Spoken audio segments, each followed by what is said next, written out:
quiet and calm evening. Just got back from work. Tired as hell.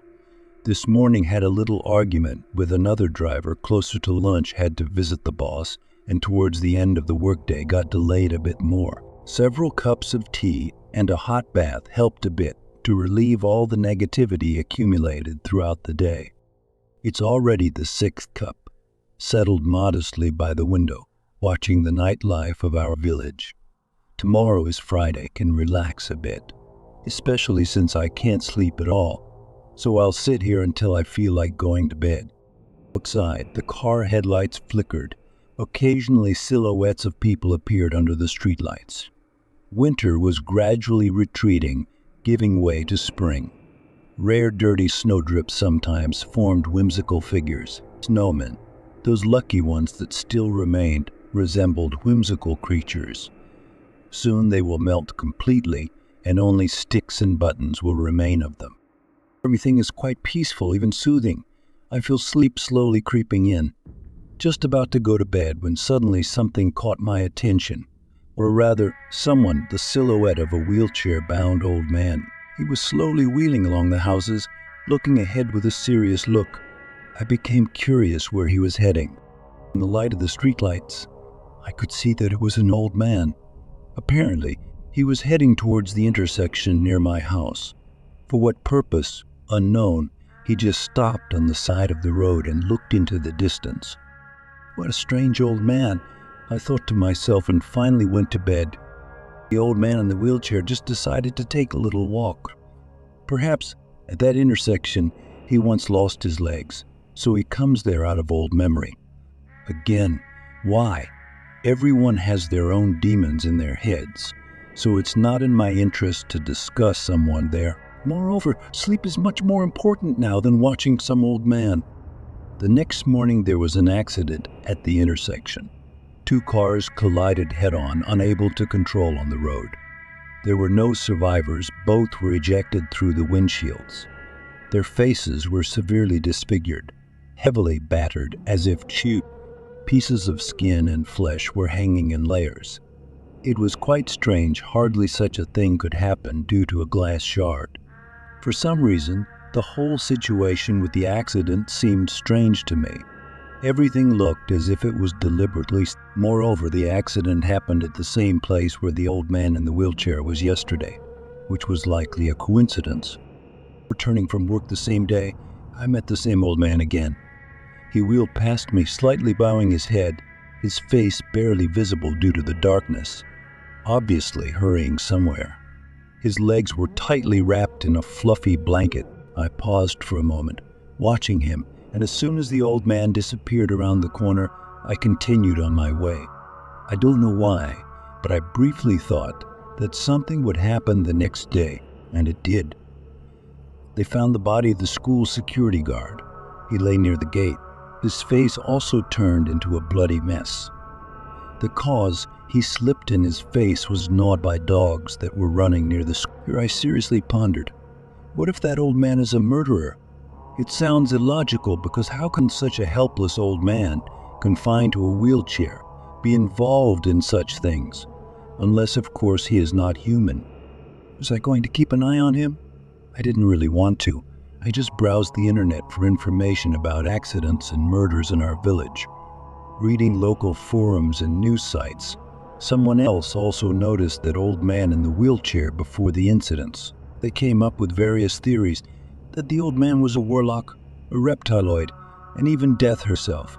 It was quite funny to read all this, but still, where does he come from? The common detail was that the face turned into a meat mess. It reminded me of the myths about the Mothman. Only here's the problem. That old man is real.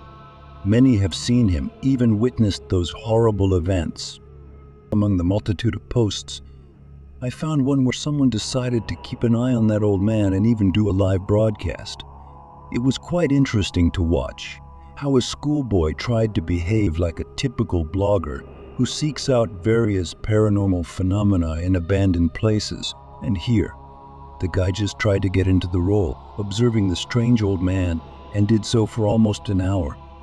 In the chat, they began to write that the joke dragged on, that the old man is just an old man.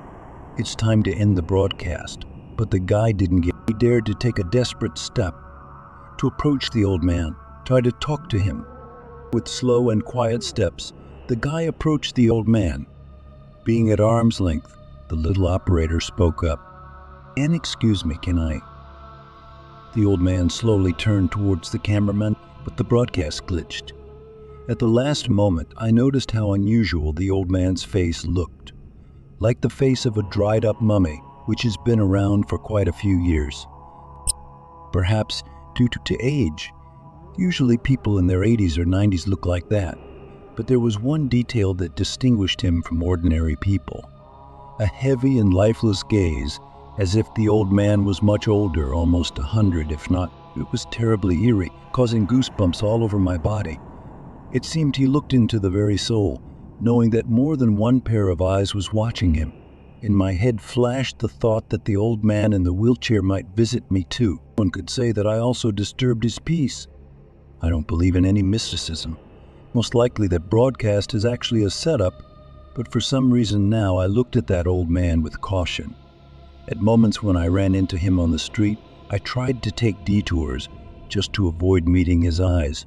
With each passing day, the number of tragic events kept growing. Everyone literally panicked. Rumors about the mysterious old man in the wheelchair became more and more common. Someone even arranged a hunt for him, but it ended without success. The unlucky hunters were later found dead. Over time, few dared to leave the walls of their homes. Only the brave ones went out, still not believing in what was happening around the old man. I was just one of the last ones. So far, I haven't understood that the old man is not human, and didn't want to take all this seriously. Until it personally affects me, I will continue to go to work, to the store, and just for walks.